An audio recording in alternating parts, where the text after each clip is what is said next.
આજે આપણે બનાવશું બટેટા વડા. તો એના માટે બાઉલ લીધું છે, ચણાનો લોટ લીધો છે, પાણી નાખવાનું છે, મેશ કરવાનું છે એકદમ. જરૂર પડે તો પાણી નાખવાનું, બહુ ઘાટું ને પતલું નહીં એવું બનાવવાનું છે મિક્સર. થોડીક હળદર નાખવાની છે.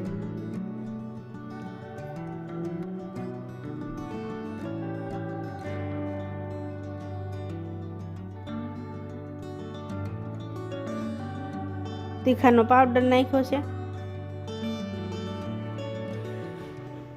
ફૂલ સોડા નાખવાનું છે.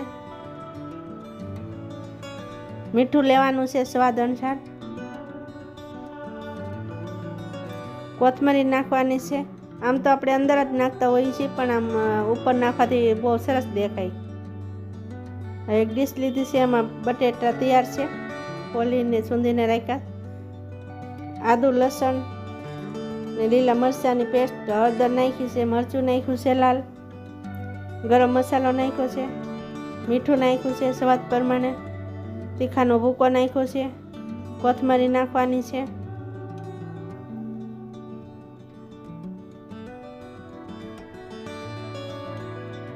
ખાંડ નાખી છે થોડીક, અજમા નાખ્યા છે થોડાક આમાં. આ રીતે મિક્સ કરી દેવાનું છે એકદમ.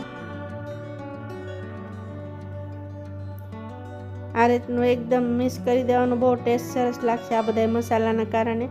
વરસાદની સિઝનમાં ખાવાની મજા આવે એવા. હવે આ ગોટા બનાવી નાખશું. તમને તમારી રીતે બનાવવાના, જેવા ફાવે એવા, નાના મોટા તમે જોઈ શકો છો. તેલવાળો હાથ કરીને બનાવશો એટલે ચોટશે નહીં. તો મિક્સર તૈયાર છે. એમાં અજમા નાખવાના છે.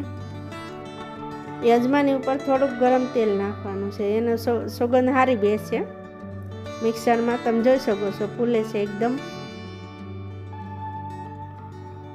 આ રીતે ગોટા નાખી ને લોયામાં હમાઈને એ રીતના બહુ તેલ થઈ જાય ગરમ પછી ધીમો રાખવાનું છે ગેસ. બહુ ફાસે નહીં, બહુ ધીમો નહીં, મીડિયમ. લોયામાં હમાય એટલે નાખવાના છે ગોટા.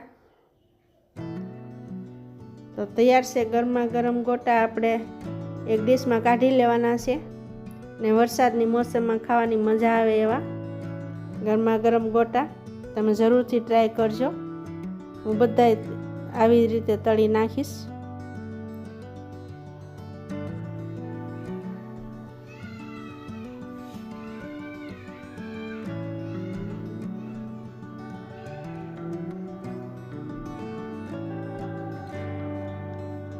એક ડીશમાં કાઢી લેવાના છે. આ રીતે બધા તળી લેવાના છે.